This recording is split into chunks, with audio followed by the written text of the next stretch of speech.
2 ജോഡി ചെരുപ്പാണ് ഇദ്ദേഹത്തിന് നഷ്ടമായെങ്കിലും $500 അദ്ദേഹത്തിന് ലഭിച്ചു. പിന്നീട് ഈ ചുരുളിന്റെ ഉറവിടവും ഇതിനകത്ത് ലിഖിതപ്പെടുത്തിയിരിക്കുന്ന എന്തെന്നും അറിയാനായിട്ടുള്ള ആകാംക്ഷയുമായി ബേത്ലഹേമിലെ ബിഷപ്പിന്റെ അടുക്കൽ മിസ്റ്റർ കാന്ത് ഈ ചുരുളുമായിട്ട് പോയി. അന്നത്തെ ബേത്ലഹേമിലെ ബിഷപ്പ് ഒരു ഗുഹയ്ക്കകത്താണ് താമസിക്കുന്നത്. ഈ ചുരുൾ കൊണ്ട് കാണിച്ചു. അദ്ദേഹം അകത്ത് പോയി വിളക്ക് കൊളുത്തി ഈ ചുരുളിൽ വായിക്കാൻ ശ്രമിക്കുകയാണ്. അദ്ദേഹം ക്ലാസിക് ഹീബ്രുവിൽ നിപുണനാണ്. അദ്ദേഹം വളരെ ബുദ്ധിമുട്ടി അത് വായിച്ചു വന്നപ്പോൾ അദ്ദേഹം നിലവിളിച്ചുകൊണ്ട് പുറത്തു വന്നിട്ട് പറഞ്ഞു, ഞാൻ യെശയ്യാവിന്റെ പ്രവചനമാണ് വായിക്കുന്നത്. ലഭ്യമായിരിക്കുന്ന വിശുദ്ധ വേദപുസ്തകത്തിന്റെ ഏറ്റവും പുരാതനമായ പ്രതിയാണിത്. അദ്ദേഹം ഒരു ബുദ്ധി ഉപദേശിച്ചു, നീ ഈ ചുരുൾ കൊണ്ട് ചുട്ടുകളഞ്ഞ് രക്ഷപ്പെടുക, ഇല്ലെങ്കിൽ യഹൂദന്മാർ നിന്നെ കൊന്നിട്ട് ഈ ചുരുൾ എന്ത് ചെയ്യും? കൈവശപ്പെടുത്തും. ഒരു വിജാതീയന്റെ കയ്യിൽ ന്യായപ്രമാണത്തിന്റെയും വിശുദ്ധ തിരുവെഴുത്തിന്റെയും പ്രതികൾ കൈവശം വെക്കുക എന്നുള്ളത് കുറ്റകരമായ ഒരു കാര്യമായിട്ട് അവർ കരുതിയിരുന്നത്. ബുദ്ധിമാനായ ബിസിനസ്സുകാരൻ ആ കാര്യങ്ങളൊക്കെ കേട്ട ശേഷം ഈ ചുരുളുമായി മടങ്ങി. പിന്നീട് അദ്ദേഹം ഈ ചുരുൾ ന്യൂയോർക്കിലേക്ക് സ്മഗിൾ ചെയ്തു. പിന്നീട് ഇദ്ദേഹം പുറകെ ന്യൂയോർക്കിലേക്ക് പോയി. പിന്നീടാണ് ഈ സംഭവത്തിന്റെ 2ാം ഘട്ടം ആരംഭിക്കുന്നത്. അദ്ദേഹം അവിടെ ചെന്ന ശേഷം യഹൂദ റബ്ബിമാർക്ക് സംഭാഷണം നടത്തി. സംഭാഷണത്തിന്റെ രത്നചുരുക്കം ഇതാണ്: നിങ്ങൾ വിശ്വസിക്കുന്ന, നിങ്ങൾ പ്രിയപ്പെടുന്ന വിശുദ്ധ വേദപുസ്തകത്തിന്റെ ഏറ്റവും പുരാതനമായ പ്രതി എന്റെ കൈവശമുണ്ട്. $35 million തന്നാൽ ഞാൻ അത് നിങ്ങൾക്ക് എന്ത് ചെയ്യാം?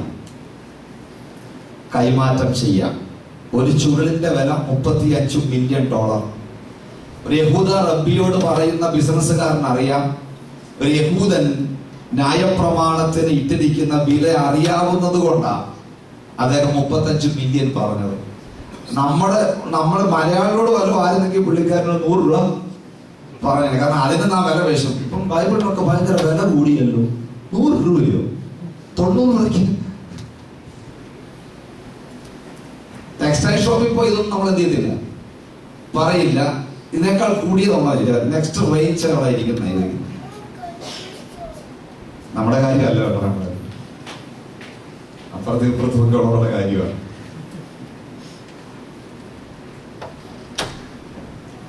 അവർ ഈ കാര്യങ്ങൾ കൂടി ആലോചിച്ചപ്പോൾ ഇതിന്റെ പുരാതനത്വം നിർണയിക്കാനായിട്ട് അവരൊരു അവസരം ചോദിച്ചു ഈ കച്ചവടക്കാരനോട്. അങ്ങനെ അദ്ദേഹത്തിന്റെ അനുമതിയോടുകൂടെ ന്യൂയോർക്കിലേക്ക് യഹൂദ റബ്ബിമാർ ചെല്ലുകയും ഈ ചുരുളിന്റെ പുരാതനത്വം നിർണയിക്കുകയും ചെയ്തു. മടങ്ങിയ ശേഷം ചിതറപ്പെട്ട യഹൂദന്മാരോട് അവർ ഒരു അപേക്ഷ നടത്തിയത് ഇതാണ്: വിശുദ്ധ വേദപുസ്തകത്തിന്റെ ഏറ്റവും പുരാതനമായ പ്രതി ഒരു വിചാരത്തിന്റെ കയ്യിൽ ഇരിക്കുകയാണ്. $35 million നമുക്ക് കണ്ടെത്തണം. അവന്റെ കയ്യിൽ ഒരു ദിവസം പോലും കൂടുതൽ ഇരിക്കാൻ അനുവദിക്കരുത്. നമുക്കത് വാങ്ങിക്കണം. ചിതറപ്പെട്ട യഹൂദന്മാർ 15 ദിവസം കൊണ്ട് $70 million ശേഖരിച്ചു. നമ്മളെ പോലൊന്നുമല്ല. ന്യായപ്രമാണത്തിന്റെ വിഷയം വരുമ്പം പിശുക്കൊന്നും അവർക്കില്ല. 70 million.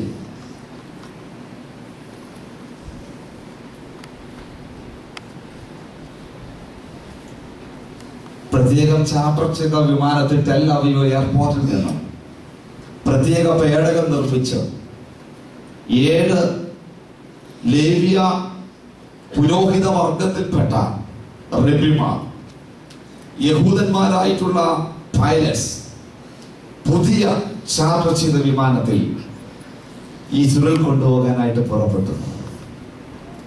മടങ്ങുവരന്റെ സമയം യെരുശലേം മുഴുവനും ആകാംക്ഷയോടെ കാത്തിരിക്കുകയാണ്. അടുത്ത ദിവസം ഉച്ചയ്ക്ക് 12 മണിക്കാണ് അവർ പ്രതീക്ഷയോടെ കാത്തിരുന്ന ഈ പേടകം വഹിച്ചുകൊണ്ടുള്ള വിമാനം ടെൽ അവീവ് എയർപോർട്ടിൽ ലാൻഡ് ചെയ്യുന്നത്. നട്ടുച്ച നേരം എന്നോട് ഡോക്ടർ ടോണി പറഞ്ഞ കാര്യം ഇങ്ങനെയാണ്: ജെറുസലേം നഗരം മുഴുവനും സ്തംഭിച്ചു പോയ ഒരൊറ്റ ദിനമുണ്ടെങ്കിൽ അന്നായിരുന്നു. ജനം മുഴുവൻ റോഡുകളിൽ തിങ്ങി നിറഞ്ഞു. കനത്ത ട്രാഫിക്. ജനമെല്ലാം എയർപോർട്ടിന്റെ മുൻപിലായി ലക്ഷങ്ങൾ തടിച്ചു കൂടിയിരിക്കുകയാണ്. എന്തിനാണെന്നറിയാമോ? ന്യായപ്രമാണം സ്വീകരിക്കാൻ, ദൈവത്തിന്റെ വചനം സ്വീകരിക്കാനായിട്ട്. പേടകത്തിൽ നിന്ന് തിരുവചനവുമായി പുറത്തേക്ക് ഇറങ്ങുമ്പോൾ അദ്ദേഹം എന്നോട് പറഞ്ഞത്, ദൈവത്തിന്റെ വചനം ചുരുൾ റബിമാർ ഉയർത്തി കാണിച്ചപ്പോൾ ജനം താഴെ വീണെന്ന്. ദൈവത്തിന്റെ വചനത്തെ ഇത്രമാത്രം സ്നേഹിക്കുകയും ഇത്രമാത്രം ബഹുമാനിക്കുകയും വെളിപ്പെട്ട ദൈവത്തിന്റെ വചനം ആവോളം അതിനുവേണ്ടി വില കൊടുക്കുകയും ചെയ്യുന്ന ഒരു സമൂഹത്തെ ഇന്നും ദൈവം കരുത്ത് നൽകി നിർത്തിയിട്ടുണ്ട്. ഞാൻ ഈ രാത്രികാലം നിങ്ങളോട് പറയട്ടെ, ദൈവത്തിന്റെ വചനത്തെ നമുക്ക് സ്നേഹിക്കാനായിട്ട് കഴിയണം. ദൈവത്തിന്റെ വചനത്തിന്റെ മൂല്യം നമുക്ക് മനസ്സിലാക്കാൻ കഴിയണം. അതിന്റെ ആഴം നമുക്കറിയാൻ കഴിയണം. എങ്കിൽ മാത്രമേ വചനം നമ്മുടെ അകത്തേക്ക് പ്രവേശിക്കുകയുള്ളൂ. നിശ്ചയമായിട്ടും ഈ ദിവസങ്ങൾ അതിനായിട്ട് കർത്താവ് നിങ്ങൾക്ക് കൃപ നൽകട്ടെ എന്ന് ഞാൻ പ്രാർത്ഥിക്കുകയാണ്. വിശുദ്ധിയിൽ ദൈവത്തെ ആരാധിക്കുക എന്നുള്ളത് വളരെ പ്രധാനപ്പെട്ട ഒരു കാര്യമാണ്. ദൈവമക്കളോട് ചേർന്ന് ദൈവത്തെ ആരാധിക്കുക എന്നുള്ളതിൽ പരം മറ്റൊരു സന്തോഷം നമുക്കില്ല.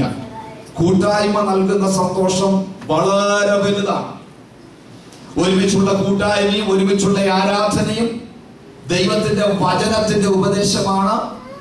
നിശ്ചയമായിട്ടും അത് നമ്മുടെ ആത്മീയ അഭിവൃദ്ധിക്ക് മുഖാന്തരമായി തീരും. പക്ഷേ ബൈബിൾ എപ്പോഴും നമ്മെ ആരാധനയ്ക്ക് വേണ്ടി ക്ഷണിക്കുമ്പോൾ വ്യത്യസ്തമായ ഒരു ക്ഷണക്കത്താ ദൈവം നമുക്ക് നൽകുന്നത്. ഇതര ഗ്രന്ഥങ്ങളിൽ ആരാധനയ്ക്ക് വരുമ്പോൾ ലഭിക്കുന്ന ഒരു ക്ഷണക്കത്തല്ല വിശുദ്ധ വേദപുസ്തകം ആരാധകരെ ക്ഷണിക്കുമ്പോൾ നൽകുന്ന ഇൻവിറ്റേഷൻ. വ്യത്യാസമുണ്ട്. ബൈബിൾ പറയുന്നു, വിശുദ്ധ വസ്ത്രാലങ്കാരത്തോടുകൂടെ യഹോവയ്ക്ക് സ്തോത്രം ചെയ്യുവീൻ. യഹോവയ്ക്ക് സ്തോത്രം ചെയ്യുവീൻ എന്നല്ല, അത് മതങ്ങൾ ആരാധനയ്ക്ക് വേണ്ടി നമ്മെ ക്ഷണിക്കുമ്പോൾ പറയുന്ന ഒരു ഇൻവിറ്റേഷൻ, ക്ഷണമാണ്. ബൈബിൾ ആരാധനയ്ക്ക് ക്ഷണിക്കുമ്പോൾ പറയുന്നത് വിശുദ്ധ വസ്ത്രാലങ്കാരത്തോടെ ദൈവത്തെ എന്ത് ചെയ്യണം? സ്തുതിക്കണം, ആരാധിക്കണം. പഴയ നിയമത്തിൽ നിഴലായ പല കാര്യങ്ങളും നമുക്ക് ദർശിക്കാൻ കഴിയുന്നുണ്ട്. പുതിയ നിയമത്തിൽ അത് പൊരുളായി വെളിപ്പെട്ടു വന്നിട്ടുണ്ട്. അതിൽ പ്രധാനപ്പെട്ട ഒന്നാണ് പൗരോഹിത്യം. പൗരോഹിത്യം എന്ന ഒരു ചർച്ചാ വിഷയമാണെന്ന് എനിക്കറിയാം. ഞാൻ അതിന്റെ ഉപദേശ ഭാഗങ്ങളിലേക്കൊന്നും പ്രവേശിക്കാനായിട്ടല്ല ഇന്ന് രാത്രി ആഗ്രഹിക്കുന്നത്. പ്രധാനമായിട്ടുള്ള മഹാപുരോഹിതൻ അഹരോൻ. അഹരോൻ നമ്മുടെ കർത്താവായ യേശുക്രിസ്തുവിന് ഒരു ടൈപ്പാണ്, സാദൃശ്യമാണ്.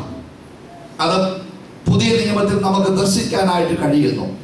അപ്പോൾ തന്നെ അഹരോൻ പുതിയ നിയമ ആരാധകർക്കും കൂടെ എന്താണ്? ഒരു നിഴലായി നിൽക്കുകയാണ്. കാരണം ഏത് സമയത്തും നമുക്ക് പിതാവിന്റെ അടുക്കലേക്ക് വരുവാൻ തക്കവണ്ണം ദൈവം എന്ത് ചെയ്തു? അധികാരം നൽകി. പഴയ നിയമത്തിലെ അഹരോനെ നിങ്ങളൊന്ന് ശ്രദ്ധിച്ചു നോക്കൂ. വിശുദ്ധ വേദപുസ്തകം നമുക്കൊന്ന് തുറക്കാം. പഴയ നിയമത്തിലെ അഹരോനെ ശുശ്രൂഷയ്ക്ക് വേണ്ടി നിയോഗിക്കുമ്പോൾ ദൈവം ക്രമീകരിച്ച നിയമങ്ങളെ നമുക്കൊന്ന് വായിക്കാൻ മനസ്സിലാക്കാനും ശ്രമിക്കാം. പുറപ്പാട് പുസ്തകം 28-ാം അധ്യായത്തിന്റെ 1-2 വാക്യങ്ങൾ.